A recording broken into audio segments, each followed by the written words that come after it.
Hello students, આપણે last lecture ની અંદર વોકેબ્યુલરીની ચર્ચા કરી હતી, right?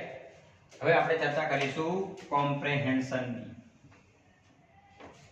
કોમ્પ્રેહેન્શન page number 70 page number ઉપર આપેલું છે, બરાબર? એમાં અમુક જે છે એ આપણે જરૂરી છે એ જ કરીશું આપણે. કોમ્પ્રેહેન્શન બધું જરૂરી હોતી નથી, બરાબર? ચલો, હવે અહીંયા આપણે જોઈએ છીએ C3 જોઈએ. C3 આપણા માટે અગત્યનું કહી શકાય, બરાબર? કે rewrite the text by replacing the underlined words with those given in the box. Box ની અંદર જે શબ્દ આપ્યા છે, બરાબર, એ શબ્દ નો તમારે એ શબ્દને તમારે રિપ્લેસ કરવાનો. શું કરવાનું છે? રિપ્લેસ કરવાનું છે, બરાબર?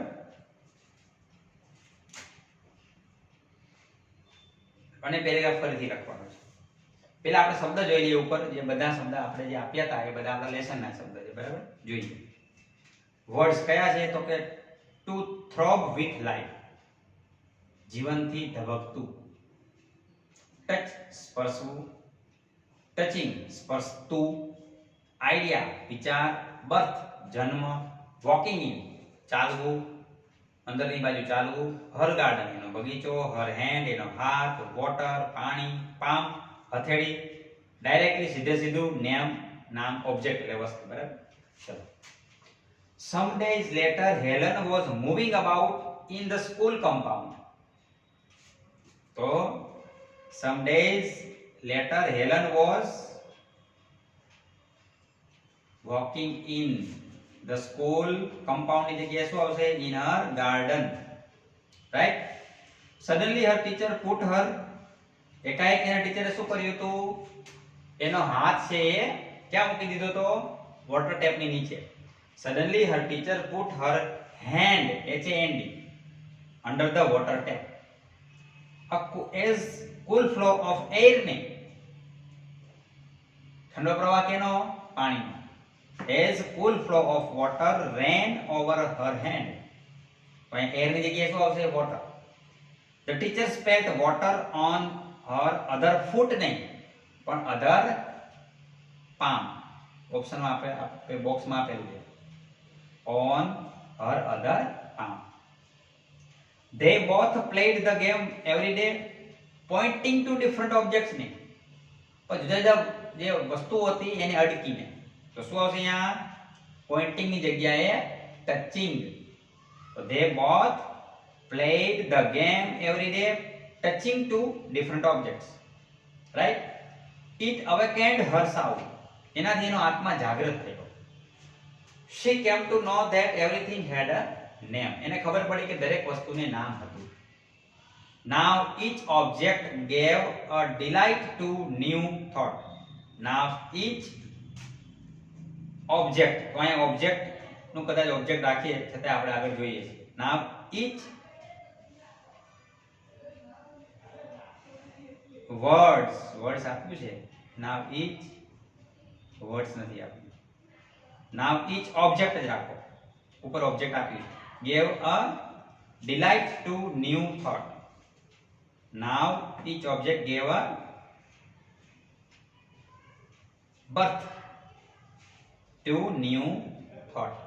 હવે દરેકે દરેક વસ્તુ છે એ નવા વિચારને જન્મ આપતી. Every object she touched, દરેક વસ્તુ કે જે અડકતી. Seemed, એને લાગતી. To throb with life.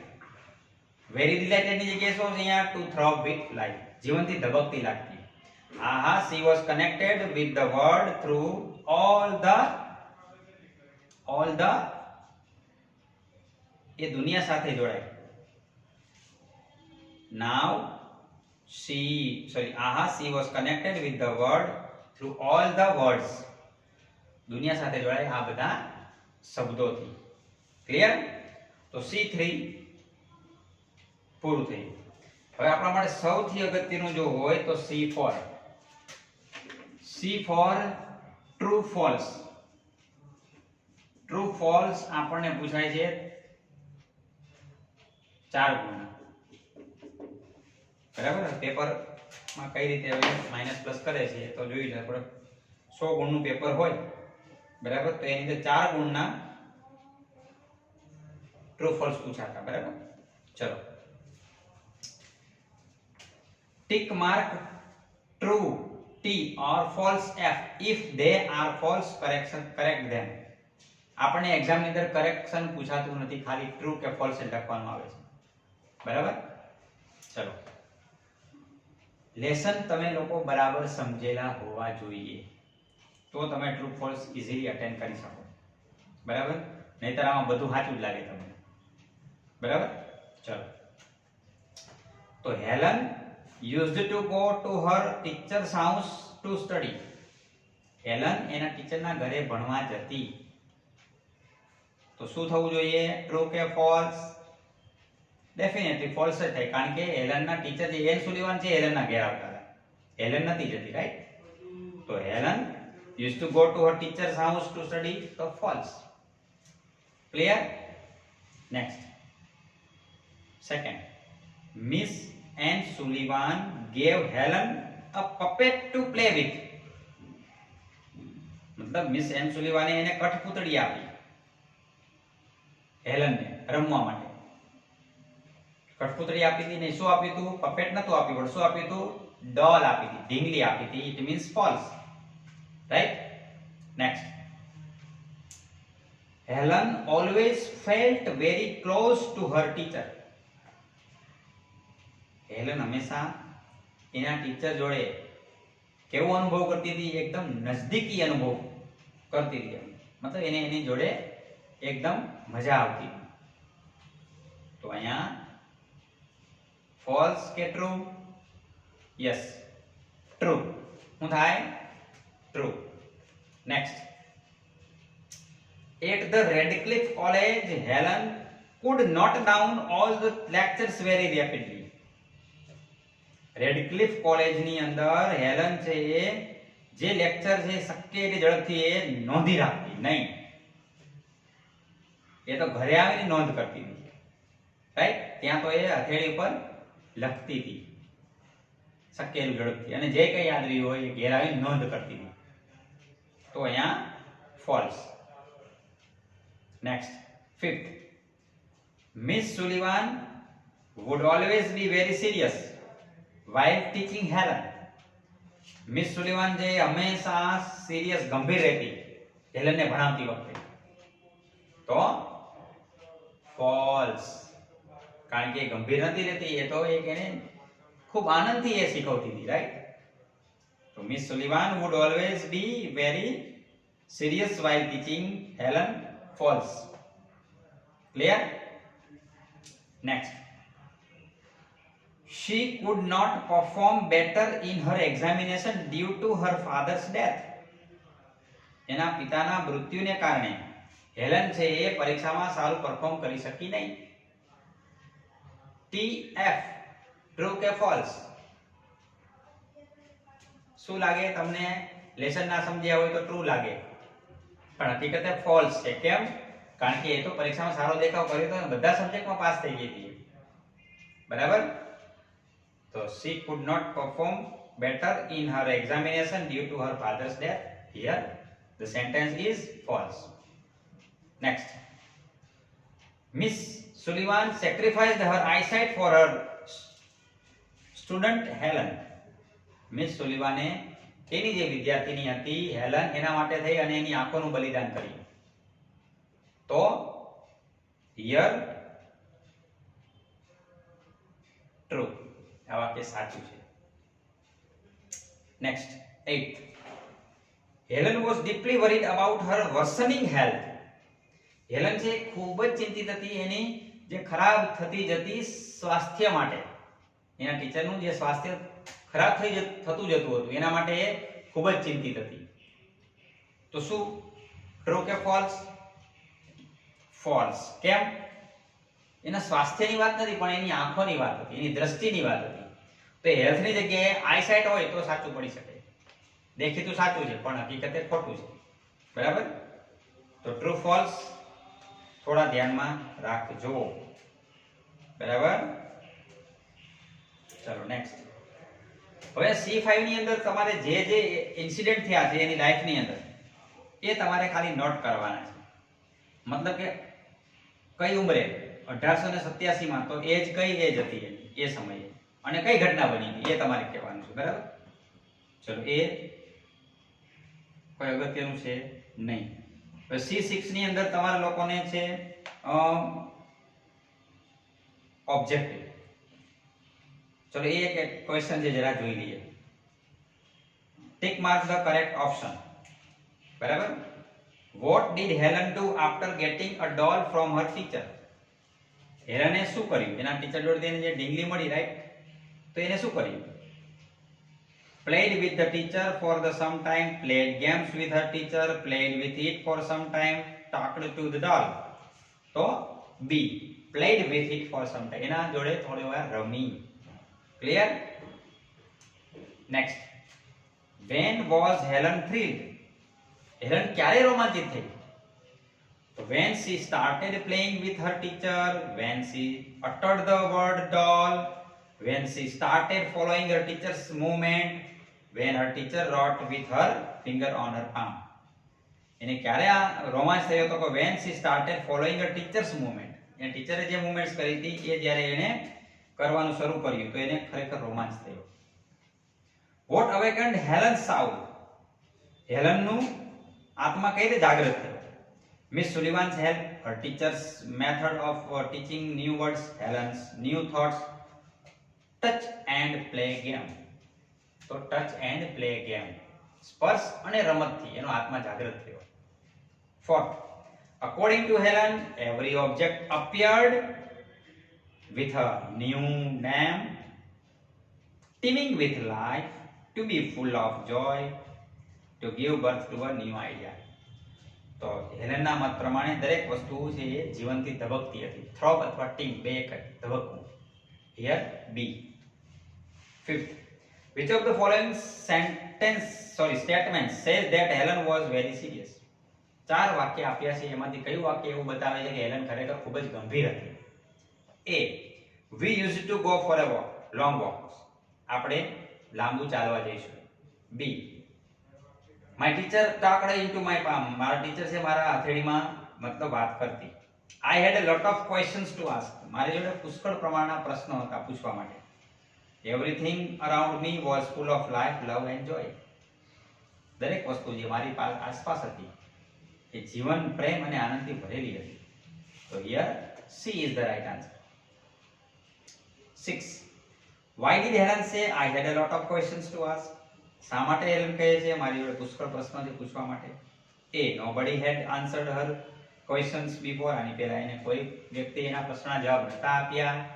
B, the teacher had ability to answer all her questions. એના ટીચરની સક્ષમતા હતી એના પ્રશ્નોના જવાબ આપવાની.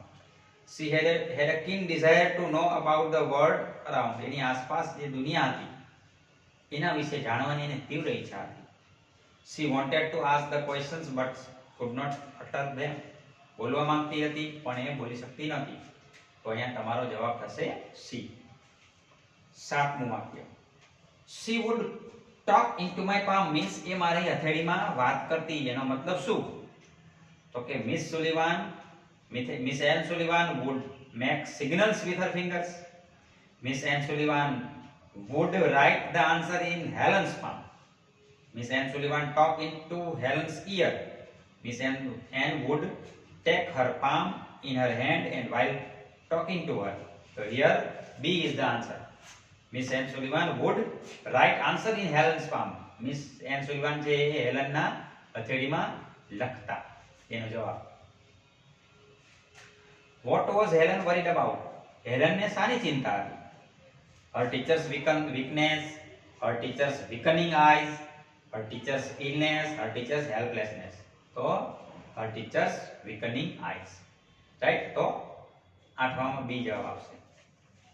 ચલો C7, ક્વેશ્ચન નંબર C7. જો તમને આની પહેલા પણ મેં ઘણી વખત કીધું છે કે તમારે ક્વેશ્ચન આન્સર ક્યાંય લખવા નથી, તૈયાર કરવા નથી મોઢે. બરાબર? પણ વાક્ય રચના તમને આવડતી હોવી જરૂરી છે. બરાબર? પેરેગ્રાફ પરથી ક્વેશ્ચન આન્સર આપણે લખવાનું આવશે. રાઈટ? અને લેસન તમે સમજ્યા છો કેટલું એનો પણ તમને ખ્યાલ આવે એટલે આપણે થોડા જે એક નાના જે ક્વેશ્ચન છે ને C7 જોઈએ. What was Anne Sullivan? ચલો, એન સુલિવાન કોણ હતા? Anne Sullivan was the teacher for the deaf and blind. કોણ હતા એ? બહેરા અને અંધ લોકોના એ ટીચર હતા. Right? Anne Sullivan was the teacher for the deaf and blind. Clear? આગળ. Which was the first word that connected Helen with the world? કયો શબ્દ હતો પહેલો કે જેણે હેલનને દુનિયા સાથે જોડી? તો doll was the first word. શું કહેશું આપણે? doll was the first word that connected Helen with the world. Clear? Where did the teacher take Helen on the first day? પહેલા જ દાડે હેલન ને એની ટીચર ક્યાં લઈ ગઈ? તો કે એ એના રૂમમાં લઈ ગઈ. રાઈટ? તો ઓન ધ ફર્સ્ટ ડે જવાબની શરૂઆત ક્યાંથી કરીશું આપણે? On the first day the teacher took Helen to her room. ફરી એક વખત. On the first day Helen's teacher took Helen into Har room. મતલબ પહેલા જ દિવસે હેલનના ટીચર છે એને એના રૂમમાં લઈ ગઈ. Right? What happened to Miss Sullivan in the year 1935? Miss Sullivan નું 1935 માં શું થયું? શું થયું? તો કે in the year 1935 Miss Sullivan became blind. In the year 1935 1935 માં મિસ સુલિવાન became blind. એ બ્લાઇન્ડ થઈ ગઈ. ક્લિયર? C7 નો પાંચમો question. What did John Macy do for Helen? John Macy છે એ શું કરતો હતો હેલન માટે? તો જ્હોન મેકી એડિટિંગ કરતો હતો the story of Helen's life. બીજું કશું લખવાનું નથી તમારે, ખાલી કહેવાય શું? John Macy edited the story of Helen's life. હેલનના જીવનનું જે કઈ સ્ટોરી હતી, રાઈટ, એ એનું એડિટિંગ કરતો. ક્લિયર? C8 આપણે લખવાનું કે તૈયાર કરવાનું પણ નથી, કશું કરવાનું નથી. એવા મોટા પ્રશ્ન આપણે પૂછાતા નથી. રાઈટ? હવે C9 જે છે ને બહુ અગત્યનો પ્રશ્ન. C9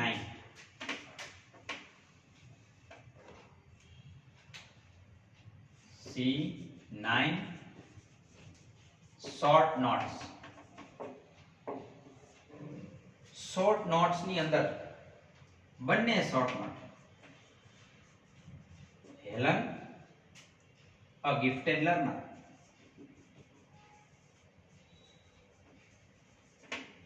બીજું છે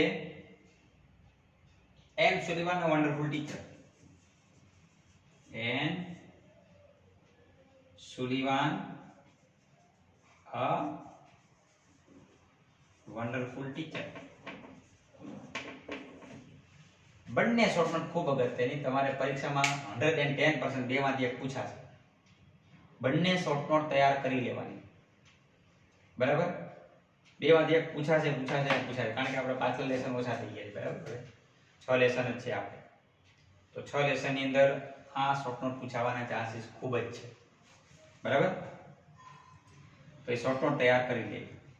તો અહીંયા C9 પૂરું થયું. C10 ની જરૂરિયાત છે નહીં આપણે. બરાબર?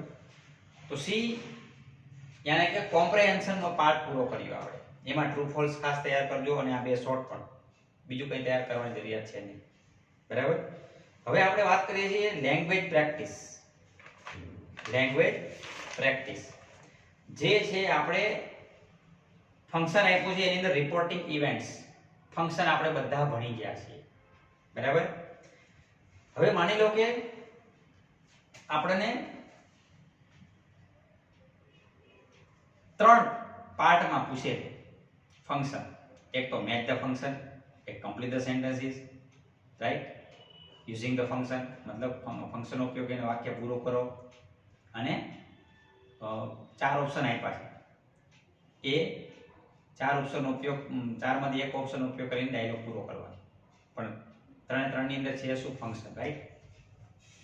હવે માની લો કે તમને લોકોને ડાયરેક્ટ ઇનડાયરેક્ટ સ્પીચ આપણે ઓલરેડી ભણી ગયા છીએ, બરાબર. ડાયરેક્ટ ઇનડાયરેક્ટ સ્પીચ આપણે ભણી ગયા. હું તમને અત્યારે ફંક્શનની દ્રષ્ટિએ શીખવાડું છું.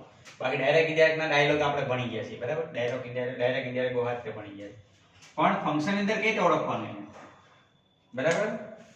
એઝ ફોર એક્ઝામ્પલ ગમે ત્યારે કોઈ પણ વાક્ય, એઝ ફોર એક્ઝામ્પલ કોમા અથવા ઇન્વર્ટેડ કોમા વાળું છે, ડાયરેક્ટ સ્પીચ નું હોય તો ભલે અને ઇનડાયરેક્ટ સ્પીચ નું હોય તો ભલે, એને કહેવાય રિપોર્ટિંગ ઇવેન્ટ જ કહેવાશે, યાદ રાખજો. As for example Anil said to Meera, I like your painting.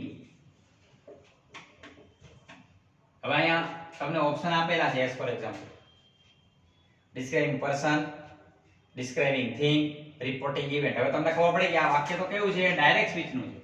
આ વાક્ય કયું છે, ડાયરેક્ટ સ્પીચ નું છે. ડાયરેક્ટ સ્પીચ નું ઇટ મીન્સ રિપોર્ટિંગ ઇવેન્ટ. હવે આને ઇનડાયરેક્ટ કરી દીધો. માની લો કે Anil told Meera that. Anil told Meera that.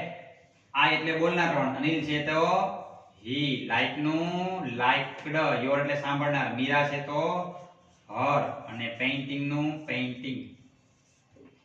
તો પણ આ ફંક્શનમાં રિપોર્ટિંગ ઇવેન્ટ જ આપણે લખીશું. તો રિપોર્ટિંગ ઇવેન્ટ યાને કે ડાયરેક્ટ અથવા ઇનડાયરેક્ટ સ્પીચ જો ફંક્શનમાં હોય તો, રાઈટ. હવે માની લો કે આપણને એવું પૂછાણું, આપણે ગ્રામરમાં ક્યાંય એવું હતું નહીં પણ તમને પૂછી શકાય. એઝ ફોર એક્ઝામ્પલ આટલું જ આપેલું છે, Anil said to Meera. Complete the સેન્ટેન્સમાં એવું આપી દીધું રિપોર્ટિંગ ઇવેન્ટ. હાલો, રિપોર્ટિંગ ઇવેન્ટ. તો તમને ખ્યાલ આવી ગયો ભાઈ, આ તો રિપોર્ટિંગ ડાયરેક્ટ સ્પીચ અથવા ઇનડાયરેક્ટ સ્પીચ નું વાક્ય બનવું જોઈએ. હવે સેડ ટુ એટલે ડાયરેક્ટ સ્પીચ નું વાક્ય બને. હવે તમે ગમે તે વાક્ય લખી શકો પાછળ ડાયરેક્ટ સ્પીચ નું, પણ કઈ રીતે, Anil said to Meera, comma into inverted comma કરવું ફરજિયાત. I like your painting, એવી રીતે ગમે તે વાક્ય લખો. He is very clever, he is very clever. I need your help, you are my friend, right, you are my sister. ગમે તે વાક્ય લખી શકો. ક્લિયર? તો આવી રીતે તમારે ફંક્શન ની અંદર એને યાદ રાખવાનું છે. રિપોર્ટિંગ ઇવેન્ટ તમને લોકોને જેને કહેવાય કે ફંક્શન ની અંદર પણ આવી શકે, બરાબર. બાકી પેરેગ્રાફ ને આ તે બધું આપણે બહુ સારી રીતે ભણી ગયા છીએ, એટલે આખું બધું એ જ છે, તેની કઈ કરવાની જરૂરિયાત છે નહીં. હવે આપણે જોઈએ છીએ રાઇટિંગ. રાઇટિંગ ની અંદર તમારે લોકોએ આની અંદર એક વસ્તુ શીખવા જેવી અથવા તો તૈયાર કરવા જેવી એ છે કે તમને લોકોને બે વસ્તુ, એક તો જાણી ઈમેલ રાઇટિંગ અને એક એસે રાઇટિંગ, બરાબર. એમાં જે W3 આપેલું છે ને, page number 78, write a report on. Report writing આપણે નીકળી ગયું છે, રાઈટ. અત્યારે આપણે ઈમેલ રાઇટિંગ આવે છે. તો આ લેસન ને આધારે હું તમને કહું તો વચ્ચે મેં તમને લોકોને એક્સરસાઇઝ પણ આપી હતી. એસે પૂછવું હોય ને તો પૂછી શકાય my favourite teacher, my favourite teacher, કારણ કે આખું લેસન આપણે ટીચર વિશે ભણ્યા, બરાબર, રાઈટ. હવે બીજું એક ઈમેલ રાઇટિંગ ની આપણે ચર્ચા કરવાની બાકી છે. ઈમેલમાં એવું પૂછાય, write an email to your friend about your visit to A school for the blind. તમે તમારા ફ્રેન્ડને ઈમેલ લખો, તમે જે બ્લાઇન્ડ સ્કૂલની મુલાકાત લીધી, રાઈટ, તો એના વિશે તમે તમારા ફ્રેન્ડને ઈમેલ લખો. તો આ લેસનને આધારે એ તમને પૂછી શકાશે, રાઈટ. તો અહીંયા આપણે યુનિટ 6 પૂરું કર્યું. ટેક્સ્ટ બુક આપણું પૂરું થઈ ગયું, બરાબર. ગ્રામરની અંદર મોટા ભાગના આપણા ટોપિક પૂરા થઈ ગયા છે, બરાબર. હવે જે 2-3 પોઈન્ટ બાકી હશે એની આપણે ચર્ચા કરવાની બાકી રહેશે. બાકી ટેક્સ્ટ બુક તમારે પૂરું. ક્લિયર? આપણે 1 થી 6 લેસન જ છે બોર્ડની એક્ઝામની અંદર. તો આટલું આપણે રાખીએ છીએ આજે. ફરી પાછા મળીશું નેક્સ્ટ લેક્ચરની અંદર. Until then good bye, see you.